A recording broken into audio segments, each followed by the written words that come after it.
In this devotional, I'm going to share with you 3 thoughts from Psalm 78, verses 1 through 8, where I'll answer the question, why should I remember the past?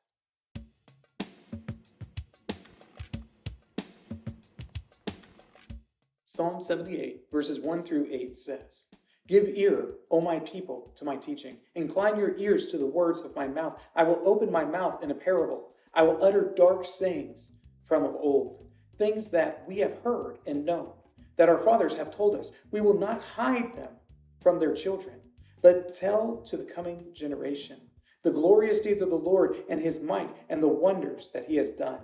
He established a testimony in Jacob and appointed a law in Israel, which he commanded our fathers to teach to their children, that the next generation might know them, the children yet unborn, and arise and tell them to their children, so that they should set their hope in God and not forget the works of God, but keep his commandments, that they should not be like their fathers, a stubborn and rebellious generation, a generation whose heart was not steadfast, whose spirit was not faithful to God."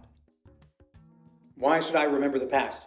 So you don't have to relive previous failures. They always say those who don't remember the past are doomed to repeat it. And that certainly is true. And that's the idea that Asaph is putting out here with Psalm 78. He's putting out the idea that if we don't tell the story of Israel, if we don't tell the good, the bad, and the ugly, then we will be doomed to relive the judgment of God in the various times that has happened. We are doomed to relive those same sinful behaviors, and we'll forget about the goodness of God. We'll forget about his mercy. We'll forget about his grace. We'll forget about his loving kindness. So we must remember the past, our failings, and the Lord's faithfulness. With this in mind, here are 3 thoughts from Psalm 78, verses 1 through 8, answering the question, why should I remember the past? Thought number 1, dark sayings. This psalm starts off by saying, I'm going to share with you the dark sayings, those memories of old, those things that our forefathers did that were wrong. We need to remember those. We need to remember the dark parts of our history, because in remembering them, we are able to avoid doing the same thing again. We have to remember our history so that way we can avoid making the same mistakes, committing the same sins, entering into the same error again and again and again. If we don't remember the things that have happened to us in the past, if we don't remember God's interaction with his people as it's happened throughout the course of history, if we don't know these things, then how can we be more faithful than them?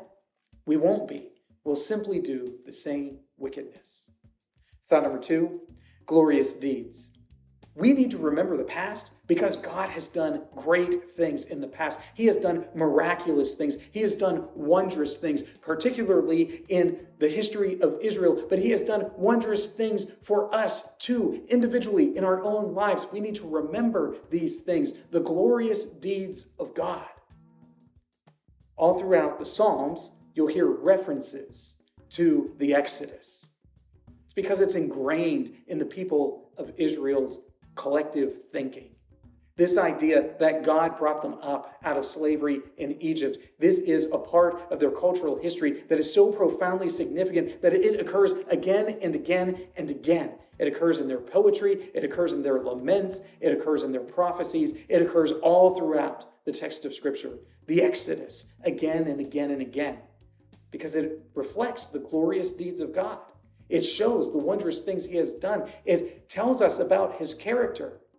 And it's through the Exodus that we can understand better the works of Christ, who is bringing us out of slavery and death and into beautiful and glorious life.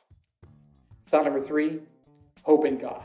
You need to remember the past so you can hope in God. So that way, when you are in the midst of trouble, when you are in the midst of suffering, when the world is pressing down against you, you can hope in God because you know that he has been faithful in the past. If you don't remember the past, if you don't remember God's glorious deeds, if you don't remember your failings or the failings of the people of Israel, then you won't have any framework for hope that the Lord will bring you through whatever trial or tribulation you're currently experiencing. Your hope in God won't exist if you don't know the great things that God has done before, if you don't know the great forgiveness that you have already received. If you don't know your past, your hope in God will be limited at best, if it exists at all.